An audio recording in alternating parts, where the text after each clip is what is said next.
Halo semuanya, nama saya Steven Ang. Saya akan menjelaskan gambaran lingkaran ekonomi sektor 4. Mari kita mulai.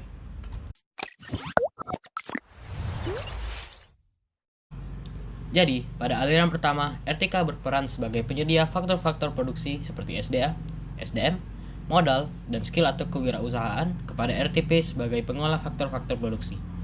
Pada aliran kedua, setelah menerima faktor produksi dari RTK, RTP akan membayar atau membalas jasa kepada RTK atas faktor produksi yang telah disediakan, seperti balas jasa SDA atau tanah sama dengan sewa, balas jasa SDM atau sama dengan gaji atau upah, balas jasa modal sama dengan bunga, balas jasa skill atau kewirausahaan sama dengan keuntungan.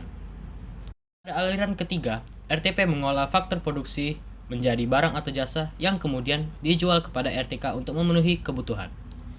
Aliran 4, RTK membeli barang dan jasa yang diproduksi RTP dan RTK akan membayar dengan uang atas pembelian tersebut.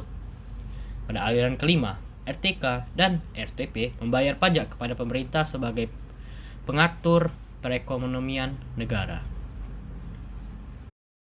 Pada aliran ke-6, pemerintah memberikan bantuan berupa subsidi kepada RTK dan RTP. Contoh saat ini, pemberian bantuan subsidi upah Rp600.000 per bulan oleh pemerintah kepada para pekerja dan pemberian bantuan BLT alias bantuan langsung tunai untuk UMKM. Pada aliran ke-7, RTK menabung uangnya di bank sementara RTP melakukan pinjaman kepada bank untuk modal pengembangan usaha. Pada aliran ke-8, bank memberikan bunga tabungan kepada RTK setiap bulannya, sementara RTP melunasi pinjaman yang telah dilakukan beserta bunga pinjaman kepada bank. Di aliran 10, RTP bisa mendapatkan dana tambahan dari investor atau penanaman modal yang percaya terhadap prospek dari perusahaan atau produsen tersebut. Dan lalu yang terakhir, aliran 11, RTP melakukan pembagian keuntungan kepada investor yang telah ikut memberikan pendanaan atas keuntungan operasional yang didapat. Terima kasih sudah menonton yang sampai sejauh ini.